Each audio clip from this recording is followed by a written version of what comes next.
안녕하세요. 뻔뻔한먹도파입니다. 구독과 좋아요, 알림 설정, 회원가입 부탁드리겠습니다.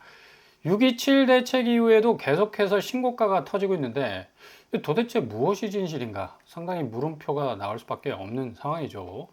거래가 격감합니다. 격감. 거의 뭐 나이아가라 폭포 수준으로 떨어지고 있는 상황인데, 아니 무슨 용가리 통뼈도 아니고 최고가 거래가 계속적으로 릴레이식으로 나온다는 말 자체가 이해가 안 가죠. 이거 잘못하면 신고가 자체가 전체 부동산 시장을 지배하는 것처럼 시장을 호도할 수가 있어요.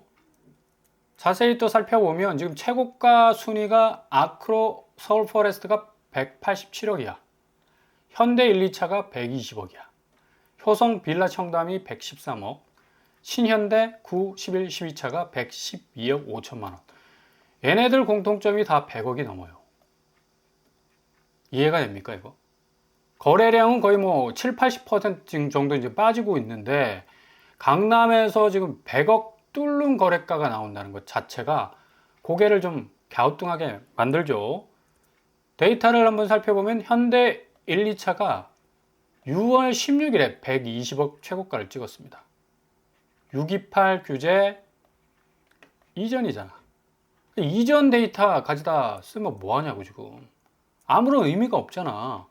6월 28일 거래가 좀 나와야지 뭔가 이 부동산 시장에서 확실히 가격이 어떤 국면으로 흘러갈 수 있는가를 알 수 있는데, 이거 지난달 거래를 가져와서 신고가 운운한다는 것 자체가 참 웃긴다는 얘기죠. 그리고 현대 1, 2차 역시 지금 뭐 6월 16일 날 120억 찍었다고 했는데, 6월 26일 그래도 좀 근접한 6월 27일 날 대출 규제가 나왔었죠. 117억에서 83억으로 오히려 하락했어. 그죠? 그러니까 신고가라는 실체가 좀 불명확하다. 거의 뭐 30억 가까이 떨어지는 하락 추세를 보였는데, 이걸 가지고 지금 120억 신고가를 찍었다, 최고가를 찍었다 라고 말하는 것 자체가 시장을 상당히 좀 오판할 수 있게 하는 그런 데이터가 될 수가 있겠고요. 그리고 효성 빌라 청담 역시도 5월 1일 날 113억을 찍었어. 그러니까 이거 가지고 지금 628 규제 이후에 강남 쪽은 엄청난 지금 신고가 랠리 현상이 일어나고 있습니다 라고 말하는 것 자체가 어불성설이다. 실질적으로 효성 빌라 청담은 628 규제 이후에 거래가 한 건도 없어. 그죠? 그만큼 거래 자체가 완전히 말라가고 있는 걸 고스란히 보여주고 있습니다. 그리고 신현대 9차, 11차, 12차 112억 5천 찍었습니다. 거래 날짜가 6월 23일. 역시 628 이전 데이터죠. 근데 여기 7월 14일 628 이후 보면 90억에서 83억, 7억 정도 하락하고 있다는 걸 볼 수가 있습니다. 자, 이렇게 따져보면 실질적으로 628 대책 이후에 이 강남구 집값은 신고가가 뭐 속출한다고 하는데, 어찌 보면 주머니 속의 바늘이야 이거. 그냥 움찔움찔할 정도로 뭔가 콕콕 찌르는 신고가가 뭔가 시장을 계속해서 괴롭히는 것 같지만 드물게 나오는 그들만의 리그에서 속출하고 있는, 나오고 있는 그런 어떤 거래가라는 걸 볼 수가 있죠. 그러니까 이게 딱 이 울타리 자체가 딱 한정된 곳에서의 어떤 거래가라는 얘기인데, 가만히 시장을 들여다보면 전반적으로 628 규제 이후에는 강남도 굉장히 움츠려들고 있다라는 걸 볼 수가 있습니다. 실질적으로 627 대책 전후의 신고가 비율을 보시면 수도권 20억 초과가 거의 90% 가깝게 줄어버렸습니다. 대신 신고가 비율은 66% 증가하고 있다는 얘기는, 이게 지금 거래량이 90% 줄고 있는데 신고가가 66% 증가한다는 이 확률 자체도 참 웃기는 거죠. 그러니까 전체 파이가 완전히 그냥 살점이 떨어져 나가는데, 그 남은 살점 가지고 좀 어떻게 해보겠다고, 회를 한번 쓸어보겠다고, 멋진 강어에 한번 한 살이 대접하겠다고 이렇게 말하는 거 똑같습니다. 꼬리만 딱 남아있는데 그거 뭐 어떻게 회를 썰어. 전체 거래가 90% 정도 지금 날아가고 있는데, 그죠? 별 의미가 없다는 얘기죠. 서울 아파트 15억 초과 거래가 25건입니다. 25건. 그 잘 나갔던 양천구, 강남구, 마포구, 강동구, 은평구. 뭐 죄다 뭐 신고가 거래가 많다, 퍼센테이지가 많다고 하지만 전체 거래가 지금 딸랑 6건, 4건, 2건, 2건, 2건인데 25건 가지고 이걸 확률 통계를 낸다는 것 자체가 좀 웃기는 좀 그런 어떤 면이 많고요.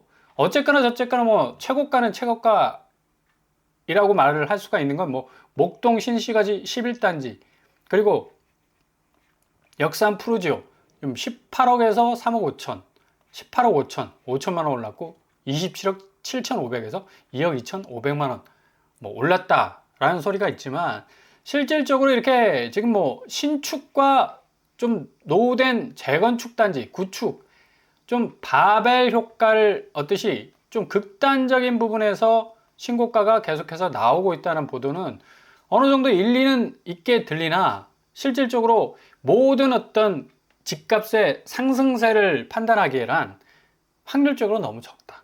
그러니까 파이가 너무 적다는 얘기죠. 방금 언급해드린 목동 신시가지 11단지 같은 경우는 지금 7월 14일 거래가 최고가 18억에서 17억, 1억 떨어졌습니다. 그죠? 근데 또 다른 거래가는 18억에서 20억, 7월 9일날 나왔네. 최고가 거래를 할 수 있죠. 근데 이게 양면이라, 그죠? 그리고 희소성이라는 어떤 의미를 보자면 굉장히 확률적으로 따질 때 전체 집값을 판단하기에는 굉장히 좀 소박한 그런 어떤 지표라고 볼 수가 있겠고요. 역삼 푸르지오 역시도 6월 30일 규제 이후에 27억 7,500 정도 집값이 오른 것으로 나타나고 있지만 실질적으로 다 똑같이 6월 30일 날 32억에서 31억 4천 거의 뭐 마이너스 1억 정도 떨어져 나가고 있는 걸 볼 수가 있죠. 그러니까 전체적으로 볼 때 서울 집값이 뭐 어마무시하게 규제 이후에도 알바노, 강남, 서초, 송파는 우리의 길을 가련다 라는 분위기 아주 뚜렷하게 나타나고 있다고 말씀드릴 수 없어요. 그만큼 거래가 거의 80% 이상 지금 죽어가고 있는데 레미안 퍼스티지도 뭐 20평대가 40억이었습니다. 거의 평당 2억씩 오르는 바람에 아니 서울에서 20평대가 40억인데 이게 말이 되냐고 이 집값이. 야 정말 참 아찔하죠 집값. 근데 거래일을 보면 6월 16일이야 628 이전 거래라는 얘기죠. 그러니까 대체적으로 지금 집값이 뭐 으쌰 628 대책 나왔어도 계속해서 오름 추세를 보이고 있다라는 그 분위기는 가만히 디테일하게 살펴보면 아주 작은 눈꼽만한 개미 눈꼽만한 그 파이 안에서 판단을 하려는 그런 어떤 데이터들이 즐비하다. 그래서 전혀 신경 쓸 이유가 없다는 얘기죠. 8월 되면 아주 본격적인 어떤 이 대폭락의 게이트가 열릴 가능성이 높습니다. 반대편에서는 뭐 서울 집값 상승률이 6년 10개월 만에 최대 통계가 나왔다라는 또 분위기도 띄우고 있지만 역시 이건 무리다. 굉장한 오판을 가져올 수 있는 그런 통계가 될 수가 있다는 얘기죠. 무엇보다도 서울 아파트 거래가 급감했다는 것 자체가 이 최고가는 별 의미가 없다는 얘기. 아무리 집값을 두둥실 띄우려 해도 풍선은 쭉 헬륨가스 먹고 올라가다 어느 시점 되면 빵 터지잖아. 마찬가지입니다. 집값도. 그러니까 전체 거래가 위축된 상황에서 최고가가 삐쭉 올라와도 이게 당연히 커트 당하죠. 나중에는. 이젠 더 이상 받아줄 사람이 거의 없다. 현금 부자들도 망설일 수밖에 없어요. 아니 이렇게 집값이 올라간 시점에서 누가 사려고 해? 내려올 때 사야죠. 그러니까 모든 현금을 어느 정도 굴리는 사람들의 기본적 이 뇌회로 자체에 깔려 있는 생각들입니다. 기본적으로 저점에서 잡으려고 하지 누가 이 고점에서 잡으려고 해요. 내려올 때까지 기다리는 겁니다. 현금 부자들도. 현금 부자가 노났네 천만에이션. 지금 통계청이 오늘 아주 의미 있는 발표를 했죠. 65세 넘는 노인이 1천만 돌파했어. 그러니까 인구 5명 중에 1명이 65세 이상이라는 얘기입니다. 인구는 5,181만 명 정체 상태고. 자, 한번 살펴보세요. 5명 중에 1명이 생산 연령 인구가 아니야. 대체로 은퇴를 하고 그래도 뭐 10년 지난 나이가 되겠지. 이렇게 되면 구매력이 훅 떨어질 수밖에 없습니다. 물론 뭐 자산가는 뭐 예외일 수 있겠지만 대부분 좀 노멀하게 따지자면 그렇다면 이렇게 천정부지로 올라가는 20억, 뭐 18억, 27억, 30억 하는 아파트, 15억 초과 거래 65세 이상들이 하겠습니까? 못한다는 얘기야. 그만큼 구매할 수 있는 인구가 이제 손절 양상으로 돌아가기 때문에 앞으로 한국 아파트 시장은 65세 넘어서 50평, 60평 살면 뭐해요? 그리고 랜드마크 살면 뭐해? 어질어질하지. 땅에서 멀어지면 사람이 어질어질합니다. 실질적으로. 고층 아파트 살면 건강이 그리 크게 좋아지질 않아. 자기 자산 가치는 올라갈지. 아니, 자산 가치 올라가면 뭐해? 자기 건강 다 잃어버리는데. 그래서 대부분 어르신들은 이제 그 아파트 팔고 나오죠. 강남의 아파트들 지금 매도 치는 사람들 5채 중에 여기도 한 채가 뭐다? 다 은퇴자들이라는 얘기입니다. 그렇기 때문에 아니 5명 중에 1명이 60대 이상인데 어떻게 천정부지로 올라간 집값을 감당할 수가 있겠고 그걸 또 누가 받아주겠습니까? 2024년 인구 주택 총 조사 결과 고령 인구가 20%에 육박하고 있어. 굉장히 심각한 겁니다. 결국에 와서는 이 통계청의 발표는 앞으로 대한민국의 부동산 아파트 집값은 폭락하게 돼 있다는 걸 여실히 보여주고 있다. 이게 단순히 뭐 인구 가지고 뭐 판단할 일은 아니다라고 이렇게 자꾸 쉴드를 치고 있는데 아니 실질적으로 그 집을 사줄 사람 그리고 그 집에 살 사람 그리고 그 집을 매도하고 매수하는 사람이잖아. 사람이 주체입니다. 사람이 없으면 아무것도 안 돼. 인구가 지금 고령화가 돼가지고 지금 20%가 가까이가 지금 60대인데 고스란히 앞으로의 집값의 운명이 어떻게 될 것인지를 그대로 보여주는 대목이라고 할 수가 있겠죠. 그리고 또 중요한 게 뭐냐면 1인 가구 숫자 36%야 무려. 자 보세요. 그럼 이게 아까 바벨 효과 말씀드렸는데 자 1인 가구야. 그리고 65세 이상이야. 강남에 2, 30억 되는 아파트. 그리고 뭐 비강남권이라 하더라도 15억 되는 아파트. 자, 1인 가구가 이 아파트 살 수 있겠어? 물론 뭐 커리어가 굉장히 좋아서 뭐 연봉 뭐 두둑하게 받는 사람이야 어떻게 해서든 뭐 진입하려고 하겠지만 1인 가구는 미니멀 라이프입니다. 에? 왜 이분들이 뭐 1인 가구로 살려 하겠어? 지금 주거 비용하고 뭐 결혼 문제 또 자녀 교육 문제 어마무시하거든. 감당이 안 돼요. 그래서 결혼을 기피하고 아이 낳는 거 기피할 수밖에 없어. 그리고 65세 되신 분들 이제 은퇴해가지고 자기 집 자기 살고 있는 집 연금 받아서 주택연금 가입하시는 분들 뭐 부지기수로 늘어나고 있는데 집을 매수하기보다는 매도합니다. 이분들이 15억 넘는 아파트 사줄 수 있겠냐고. 지금 65세가 20% 가까이 되고 그리고 1인 가구가 한 40% 된다고 하면 60%의 인구가 이제 절대적으로 15억 이상의 아파트를 사줄 수가 없어요. 수치적으로 보자도. 그죠? 그렇기 때문에 앞으로 집값은 지금 뭐 규제 때문에 집값이 더 출렁거리고 뭐 앞으로 더 꺾일 가능성 많다고 하지만 기본적으로 대한민국의 프로세스, 인구 시스템 자체가 완전히 지금 변화되고 있기 때문에 결정적으로 지금 고점 값을 찍고 있는 뭐 30억, 40억, 50억, 100억 넘는 아파트들 와르르 무너질 날이 곧 찾아올 겁니다. 통계청의 오늘 발표가 굉장히 의미 있는 포인트를 지금 찝어주고 있다. 그러니까 이런 맥락에서 지금 엄청나게 올랐던 과천시 지금 전세까지 박살나고 있지 않습니까? 40% 지금 빠지고 있어. 12억에서 6억 떨어지고. 레미안슈로 11억에서 6억 정도. 주공 10단지 11억에서 6억 정도. 과천이 이렇게 전세가가 지금 흔들흔들 한다는 건 앞으로 매매가가 더 떨어질 가능성이 높다는 얘기고요. 성남시 분당구, 임해동 역시 6억 가까이 지금 떨어지고 있죠. 제가 말씀드렸죠. 5억 이상 떨어지는 게 의미가 좀 있다고. 임해성지 3억 2천.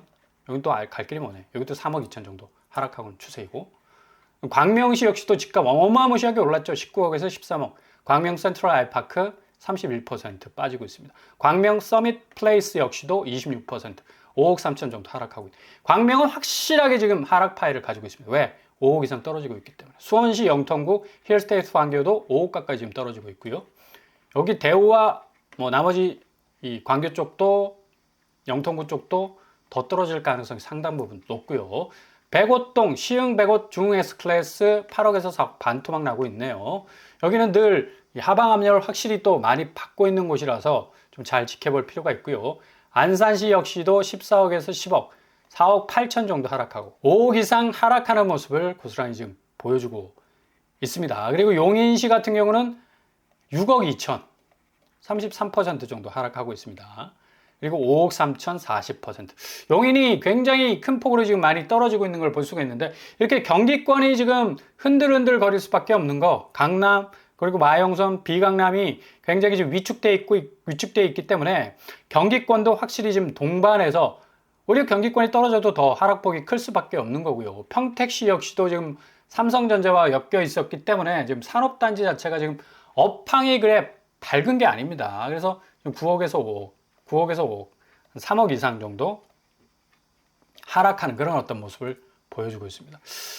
용인과 평택은 지금 오늘 터진 삼성전자, 테슬라와 23조 계약을 맺은 또 호재가 터졌기 때문에 그래도 여기는 뭐 워낙에 지금 그동안 하락 피로도가 누적이 돼 있어서 이런 반짝거리는 이 삼성전자의 호재하고 집값이 그렇게 크게 연동될 가능성은 없는 것 같아요. 일단 뭐 삼성은 23조 새로운 계약을 테슬라와 맺었기 때문에 앞으로 뭐 자율주행 반도체 부분 납품하는 데는 굉장한 어떤 판로를 뚫게 될 것으로 보이고요. 그래서 삼성전자가 오늘 뭐 7만 선을 뚫어버리는 그런 기염을 토하고 있습니다. 뭐 4만 전자 가내만 했는데 역시 삼성은 저력이 있다라는 걸 또 생각을 해볼 수도 있겠는데, 이게 지금 아킬레스건이 될 수 있는 건 반도체 관세가 2주 후에 다시 또 재조정돼서 발표할 가능성이 높아요.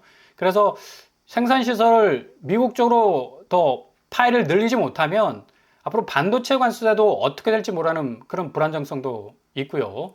앞으로 관세 부분, EU가 오늘 뭐 자동차 관세 15% 정도를 타결을 했죠. 그래서 우리도 15% 정도 목표를 잡고 지금 추진을 하고 있는데 어떻게 될지 한번 기추가 주목되는 부분입니다. 관세는 결국 집값 부분에서 있어서 상당한 어떤 이 직접적 영향을 끼칠 겁니다. 왜냐?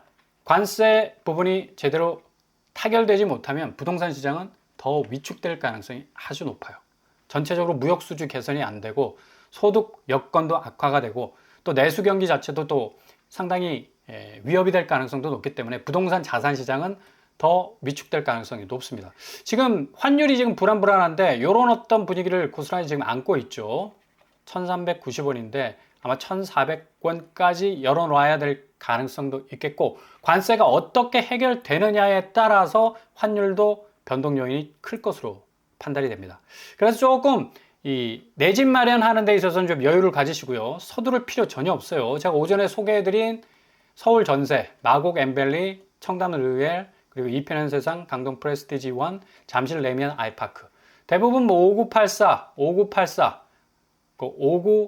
43제곱으로 나오는데 굉장히 가격 자체가 그래도 주변 시세 대비 괜찮아요. 일단은 여기 5% 상한선이 적용이 되기 때문에 주인과 뭐 신랑이 할 필요도 없어. 상한선 딱 정해져 있기 때문에. 그래서 청담 르웰 같은 경우는 뭐 7억 정도고, 잠실 레미나 아이파크도 5억에서 7억 정도의 전세가로 최장 한 10년 정도 계속해서 갱신해서 살 수 있는 그런 곳이기도 합니다. 일단 마곡 엠벨리 17단지는 공사건설용, 청담 르웰은 뭐 서울시 재건축 재개발 단지이기 때문에 대부분 다 신축 아파트죠. 52억을 최근에 찍었는데 이 아파트 좀 지켜봐야 될 것 같고요. 뭐 워낙에 분양가가 비쌌죠. 24억 했고, 천호동 더샵 강동 센트럴시티도 10억 넘었습니다. 분양가 너무 비싸다, 너무 비싸. 그리고 강동 프레스티지 원도 13억이 넘었어요. 잠실 레미안 아이파크는 뭐 18억, 20억 가까이 됐었고, 평균 경쟁률은 268대 1, 거의 300대 1을 찍는 엄청난 경쟁률을 찍었었죠. 이렇게 어마무시한 어떤 분양가 주고 들어갈 이유 없다는 얘기예요. 10년간 안전망 딱 걸어놓고 뭐 5억에서 한 7억 정도 자기 자금이 있다면 어느 정도 디딤돌 대출 그리고 버팀목 대출 이용해서, 이번에 정책 대출도 약간 줄었어요. 그것 좀 감안을 하시고 이 계획을 좀 짜셔야 되겠습니다. 아무튼 뭐 서울시에서 나오는 또 전세니까 잘 살펴보시고 접근을 하신다면 우회로 틈새를 분명히 발견할 수 있을 것 같습니다. 참조하시되 지금 부동산 시장에서 신고가 뭐 최고가 신경 안 쓰셔도 됩니다. 이 데이터 자체가 워낙에 파이가 작은 부분에서 나오는 데이터이기 때문에 확실히 지금 집값은 조정되고 있다. 그리고 8월 달에는 무시무시하게 떨어질 가능성도 높다라는 것을 인지하시면 되겠습니다.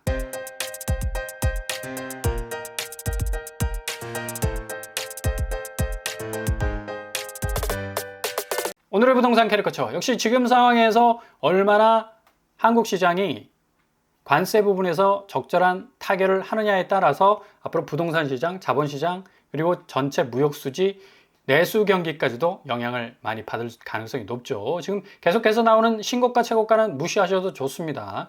실질적으로 현장 거래에서는 뚝뚝 떨어지고 그리고 거래는 거의 실종되는 그런 어떤 상황 속에 있기 때문에 8월 달에는 본격적으로 부동산 시장이 조정될 가능성이 높다는 얘기죠.